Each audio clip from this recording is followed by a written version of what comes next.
विद्यार्थी युवा और बेरोजगारों के संदर्भ में विषय चर्चा के लिए रखा गया है, जो कि शैक्षणिक संस्थानों में शोध छात्रों के साथ हो रहे जातिगत भेदभाव, शोषण, अत्याचार के कारण एवं समाधान, एक गंभीर चर्चा। यह विषय केवल शोध छात्रों के संदर्भ में ही नहीं है। जो जातिगत भेदभाव आज के समय में हो रहा है, ये केवल रिसर्च स्कॉलर्स के साथ ही नहीं है, बाकी जो हायर एजुकेशन इंस्टीट्यूशन में पढ़ने वाले जितने भी छात्र हैं, जो बहुजन विद्यार्थी हैं, उन सभी के साथ ये जातिगत भेदभाव हो रहा है। ये केवल शोध छात्र के संदर्भ में नहीं है साथियों। इस बात को उच्च शिक्षा अगर आपको समझनी है तो इसके संदर्भ में जैसे कहा कि 1 सितंबर 1951 में मिलिंद महाविद्यालय औरंगाबाद यहाँ पर उद्घाटन करते समय वहाँ के अध्यक्ष डॉक्टर राजेंद्र प्रसाद जी को संबोधित करते हुए डॉक्टर बाबा साहब अम्बेडकर जी ने एक बात कही थी कि हमारे सभी सामाजिक जख्मों का एक ही इलाज है, वो है उच्च शिक्षा। एक ही इलाज है, वो है उच्च शिक्षा, ऐसा बाबा साहब कहते हैं। यहां पर रोटी, कपड़ा और मकान, ये बात बाबा साहब ने झुटलाई कि ये हमारी जो सामाजिक समस्या है ये नहीं है। उच्च शिक्षा ये हमारी सामाजिक समस्या है, क्योंकि जिस न्यूनगंडता के आधार पर शोषित और पीड़ितों को गुलाम बनाया जा रहा है, वो न्यूनगंडता केवल और केवल मात्र उच्च शिक्षा से हटाई जा सकती है, दूर की जा सकती है। ये बात बाबा साहब ने उस समय कही थी। उच्च शिक्षा यह एक लीडरशिप डेवलपमेंट का मामला है, ये लीडरशिप से जुड़ा हुआ मामला है। अगर कोई व्यक्ति अगर उच्च शिक्षा लेता है तो वो खुद ही काबिल बनता है, उसके साथ साथ अपने समाज को भी काबिल बनाता है।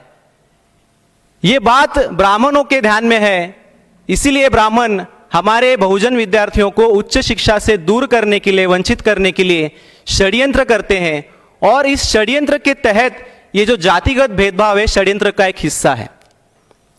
तो जातिगत भेदभाव, शोषण ये क्यों हो रहा है, इसके कुछ कारण मैं आपके सामने यहां पर रखना चाहूंगा साथियों।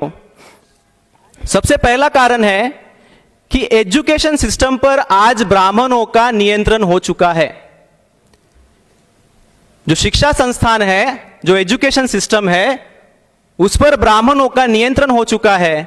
1947 में जैसे 47% ब्राह्मणों को संसद में चुनकर भेजा गया था नेहरू के माध्यम से, और उसके बाद जो लोकतंत्र के 4 स्तंभ है उस पर नियंत्रण ब्राह्मणों ने हासिल किया।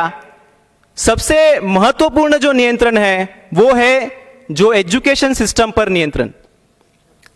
क्योंकि मेरा ऐसा मानना है कि अगर ये चारों भी स्तंभ अगर एक साइड किए जाए और एजुकेशन सिस्टम को एक साइड किया जाए, तो एजुकेशन सिस्टम पर जो कंट्रोल ब्राह्मणों का हुआ है वो सबसे ज्यादा खतरनाक है। क्योंकि अगर एजुकेशन सिस्टम पर अगर ब्राह्मणों का कंट्रोल अगर हटा दिया जाए, अगर मान लो कि ये नहीं होता, तो मुझे ऐसा लगता है कि हम आजाद होने के करीब होते। क्योंकि शिक्षा के माध्यम से जो लीडरशिप डेवलपमेंट होती थी वो हम हमारी गुलामी से मुक्त करने के लिए उसका हम इस्तेमाल करते। लेकिन यहां पर जो हायर एजुकेशन इंस्टीट्यूशन है या एजुकेशन सिस्टम है, वहां पर ब्राह्मणों का पूरी तरह नियंत्रण हो चुका है। ये कुछ एग्जाम्पल के तौर पर मैं आपके सामने ये बात रखना चाहूंगा। जो लगभग 496 यूनिवर्सिटीज है, 496 यूनिवर्सिटी के जो वाइस चांसलर है, उसमें से 36 वाइस चांसलर ओबीसी के हैं, 6 वाइस चांसलर शेड्यूल कास्ट के हैं, और 6 वाइस चांसलर केवल मात्र आदिवासी के हैं। बचे हुए 448 वाइस चांसलर ये लगभग सारे सवर्णों से हैं, ब्राह्मणों से हैं। यानी लगभग केवल 9.6% रिप्रेजेंटेशन है बहुजन समाज का वाइस चांसलर्स में, कुलगुरु में। और दूसरा, 40 सेंट्रल यूनिवर्सिटीज में, जो यूजीसी का डेटा मेरे सामने है उसमें मैं आपके सामने रख रहा हूं, 40 सेंट्रल यूनिवर्सिटीज में जो प्रोफेसर हैं कुल हैं 1043, जिसमें एससी एसटी ओबीसी के केवल 62 हैं, जिनका अगर प्रतिशत निकाला जाए तो 5.94% प्रतिशत है, यानी 6% से भी ज्यादा कम है। एसोसिएट प्रोफेसर की अगर बात करें तो कुल मिलाकर 2524 एसोसिएट प्रोफेसर हैं, उसमें से 178 केवल एससी एसटी ओबीसी के हैं। इसमें भी रिप्रेजेंटेशन केवल 7.05% का है। और असिस्टेंट प्रोफेसर की बात करें तो लगभग 7548 असिस्टेंट प्रोफेसर हैं, जिसमें से 2621 एससी एसटी ओबीसी से हैं और जिनका टोटल रिप्रेजेंटेशन है 34.62%। अभी हाल ही में 5 मार्च 2019 के पहले जो मोदी सरकार द्वारा जो नया कानून लाया गया था 13 पॉइंट रोस्टर, मैं बामसेफ और बहुजन क्रांति मोर्चा का मैं तहे दिल से शुक्रिया अदा करना चाहूंगा कि उन्होंने 5 मार्च 2019 को भारत बंद का ऐलान करके इस भारत बंद को सफल किया और 13 पॉइंट रोस्टर को पीछे लिया। अध्यादेश लाकर प्रधानमंत्री को यह कानून पीछे लेना पड़ा, वरना साथियों ये जो 5.94 7.05 ये जो परसेंटेज आपको दिख रहे हैं ये 0% पर आ जाता। इसलिए दिल से धन्यवाद करना चाहिए। और इस प्रकार शिक्षा संस्थानों में परमोच्च स्थानों पर अगर जातिवादी ब्राह्मणों का नियंत्रण हो जाए, जो ब्राह्मण जाति व्यवस्था के समर्थक हैं, अगर वही लोग कुलगुरु बन जाएं, तो अपने आप उन संस्थानों में जातिवाद का पोषक वातावरण पैदा हो जाता है।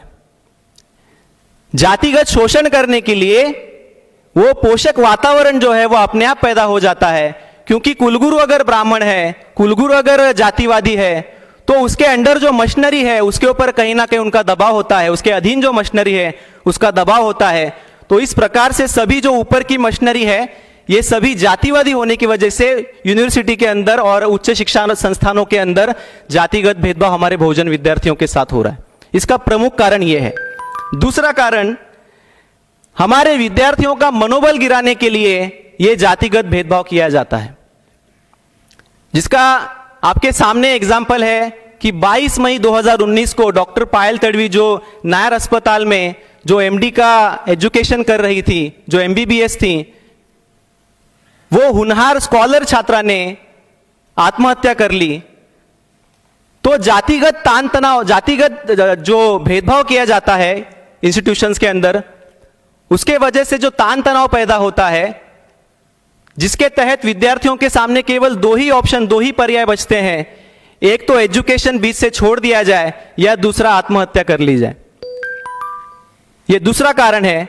और एक महत्वपूर्ण कारण यह भी है कि हायर एजुकेशन इंस्टीट्यूशन में हमारे विद्यार्थियों का जो पार्टिसिपेशन रेट है वो धीरे धीरे गिर रहा है।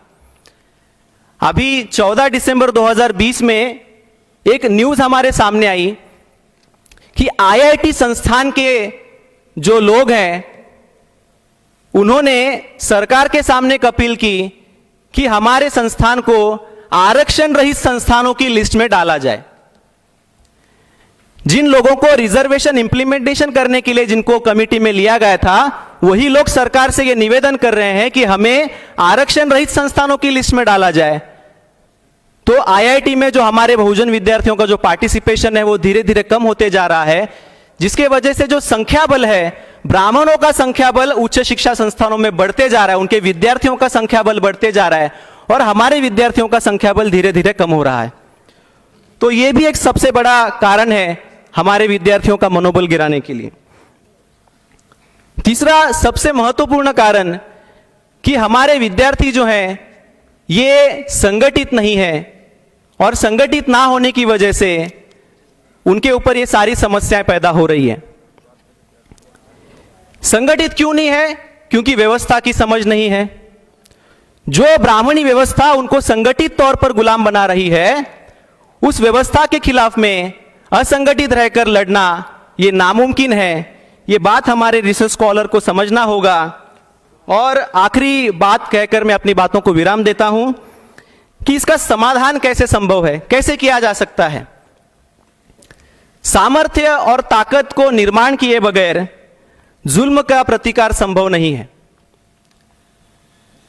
तो अगर सामर्थ्य और ताकत का निर्माण किए बगैर जुल्म का प्रतिकार संभव नहीं है, तो हमारे जो हायर एजुकेशन इंस्टीट्यूशन में जो पढ़ने वाले छात्र हैं वो आज इस काम के लिए सामर्थ्य नहीं है, ताकतवान नहीं है, तो तीसरा ऑप्शन उनके पास ये बचता है कि बाहर से सामर्थ्य को लिया जाए।